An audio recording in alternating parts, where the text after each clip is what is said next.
Wingy Boxing IFL TV in association with MTK Global. I'm here with Shakan Pitters. How are you, brother? You good? Yeah, man, all good, bro. What have you been up to today then, man? Just a little spa, little workout? Yeah, I just had a little spa. And yeah, just been like training early and so on, so just ticking over. Big season ahead. What did you feel? Are you still buzzing over the Ultimate Boxer? How's that all? Ultimate Boxer. Did things change after that for you? Oh yeah, a lot changed, man. In the sense where just a lot of the attention around it. You know, of course, you've got so many friends now, and don't get me wrong. I've always had my day ones who always like been good there and with me. But you have so many people now who show a lot of interest. But a lot of people become fans, especially Birmingham.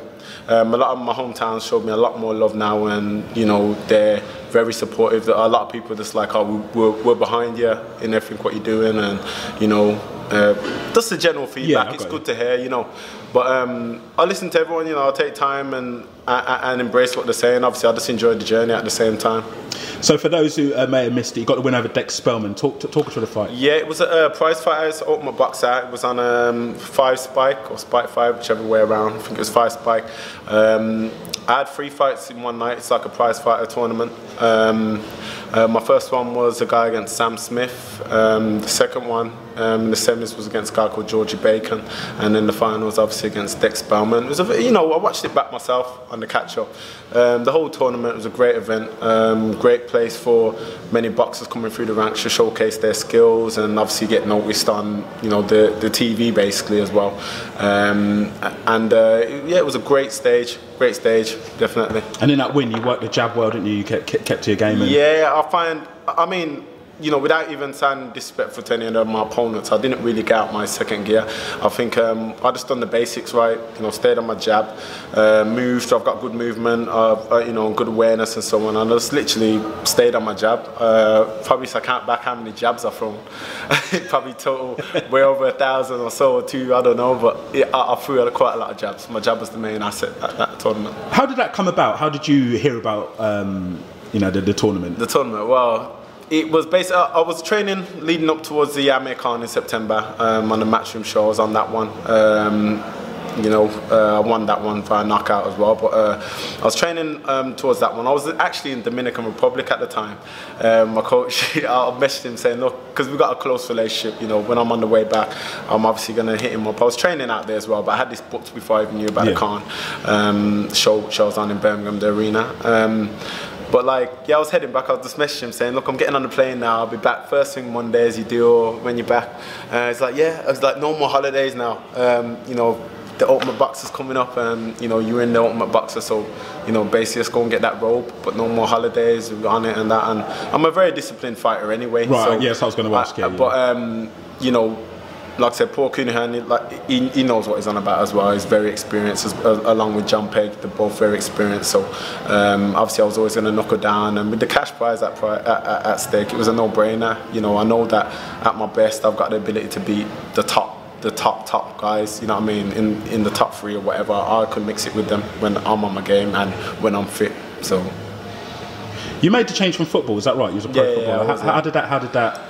I come up from the youth ranks in West Brom. I played football from the age of 6. My dad took me to a football team called Romulus. So you know, football was the childhood dream.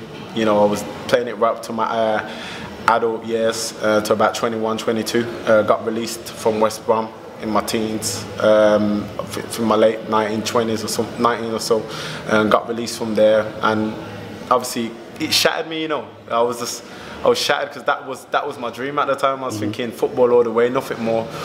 I was in the boxing gym. My dad was a pro, so he had me in the boxing gym quite often. But yeah, I was playing football for West Brom. Then I went Alzone, bit at Ensford, and then I broke my toe. My little toe as well, and not my little toe, my big toe. And in the end, man, it just. You're thinking of David Hay then, weren't you? You read my mind. I was thinking that, you know, I'm not going to say David. Shout out to David Hay, man. Yeah, so I was thinking. You know, I broke my big toe, and it was just literally one of those. I kind of lost the love out of it a bit, and then boxing was what I loved. I always loved boxing. I've got into it obviously due to my dad and my brother's boxing, and yeah, I just took the horns and ran with it. So if you could describe your style, how would you describe it?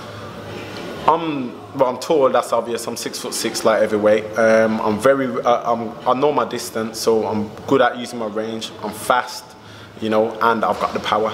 So if you can put all three into that, sounds good, doesn't it? Sounds devastating. Are you comfortable at light heavy? Because you are tall. Yeah, man. I'm comfortable. I'm very comfortable. I mean, we started off as a cruiserweight. The problem was, I was eating more or less anything what I wanted within reason. Obviously, no junk food, but within reason, clean food. And you know, we're still coming in light as a cruiserweight. We was at the light end. You know, I was still hurting a lot of these cruiserweights. We're still doing everything we're doing like now. But it was, I think, the Ultimate Boxer made us realise that, you know, making that weight was so comfortable. As I say, Paul Coonan had a brilliant plan of making the weight, along with my nutritionist, Beetroots, shout out Beetroots. But yeah, we literally just made the weight comfortably. We made it in the gym, and by the time we was on the scales, we were fine. And whereabouts are you from? You from Birmingham? Yeah, I'm from Birmingham. Well, whereabouts in Birmingham? A place called Erdington. Born and bred, yeah? Yeah. Wicked, wicked.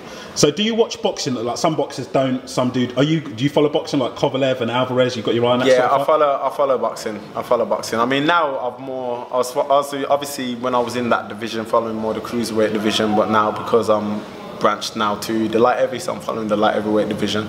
I'm obviously all mainly focused on my game, improving my game. Of course, right. Yeah. I'm not watching what anyone else, Yard or Boats or anyone what they're doing. You know what I mean? I'm not. Beat my next question. You knew I was going to come to that. Yeah, but I'm not watching what they're doing. But what do you think of that potential fight though, Yard and Boats? Nah, I'd love that. I would love that. But who would you pick? Who do you think would take that? Who would win it? What out of them two or me? Yard and Boatsy. Yard and Boatsy. Man, I guess that's why it's a good fight, isn't it? It's a good fight. It's a good fight. I mean, technically, Boatsy is a good. You know, he's a good technician, he's a good boxer. Yard's got the power to him. You know, the explosive power. Man, that's just a general 50-50 fight. Do you think people? Have you seen like people? They really want Yard to step up, don't they? Have you seen that sort of thing? Do you think he should, or do you think how he's doing his career is correct for him from a boxer's perspective? Whatever Yard's doing, that's Yard and his team. Whatever they want to choose to do, I think it works for them. Obviously, the thing is, fight fans are always going to have an opinion. You know, you can't please them all. You know, he could be knocking out. Look, Mayweather for one. He won how many countless world champions and so on, and even him. You know, it's like, come on, why aren't you fighting Triple G? Why you like the guys? You know, he's getting called out of retirement. So you're never going to please everyone. I mean, whatever's suiting Yard and his team, then that's suiting Yard and his team. You know, he's knocking them out, so I'll give him that. He's obviously got the power a bit, or you know, he's finding a way of doing whatever. So whatever he's doing and it's working for him or him, whoever, then they stick to what they want to do. On your team, I'll just focus on. I'll focus on me until the time, like, you know, we come or I meet them or whatever. We cross roads. Then I'll just focus on me. Really. What's next for you? When you're out next? Well, we're hoping to be out in February or March or so. You know, we're still in talks at the moment. Obviously, a lot of things have happened since the Ultimate Boxer. So, you know, we're just in talks basically, seeing what shows we're going to go on, what's the right move for us, and yeah, we'll just take it from there really. And your team, John Pegg and John Pegg and Paul Coonan. Wicked. So just see what happens for 2019, and but you do enjoy. I can see you got a smile on your face. All through this, man, you love it. I love it. You know, it's a physical challenge. You know, you put that man against me, and I'm very competitive. You know, so at the end of the day, I always want to. Even when I play Monopoly, I'm competitive. So I'm just a competitive person. You know what I mean? Like at the end of the day, I love the gym. I love the grind. I love, like, now my training session's finished. I'm already thinking about what I'm gonna do tomorrow. You know, now I'm gonna go do more, you know, my own little homework, but I'm already thinking about tomorrow, man. That's just me. I enjoy what I do. I ain't forced into this. I didn't have no hard, tough upbringing to put me in here. This is like, I see my dad basically doing it on TV, and you know, at that age, you know, your dad and that's always your hero, so I just want to follow in that footsteps, and now I'm just enjoying it. I'm loving it. From the perspective of somebody who wouldn't jump in the ring for the life of him, I don't mind watching from the outside. Yeah. Why do boxers box? What is it? I think, you know know what I'm trying to say? Everyone needs their why in it. Like in life, it's like, why do you do the filming? You know, you're passionate about it, or you like meeting new people, so on. For me, I had a good kick up my ass, basically, like in the sense where my daughter was born. And you know, from when she was born, I just always had it in my head that I'm just gonna give her the best what I can do. And you know, for me, working a 9 to 5 was always gonna kind of limit me. So, you know, boxing is what I was good at. Football didn't work. I was good at football. I thought I would have went all the way.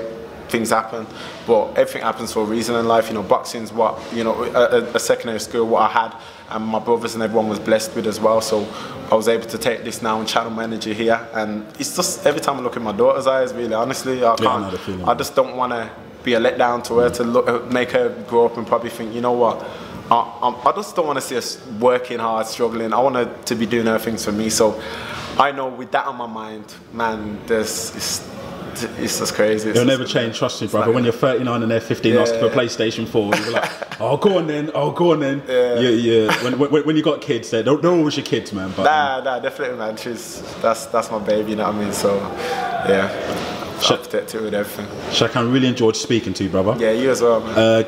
Yeah, thanks for speaking to Wingy Boxing, IFL TV, and we're all going to stay tuned to the journey. And congratulations again on that win, man, brother. Thank you. Plenty more to come. Big 2019 coming, trust me.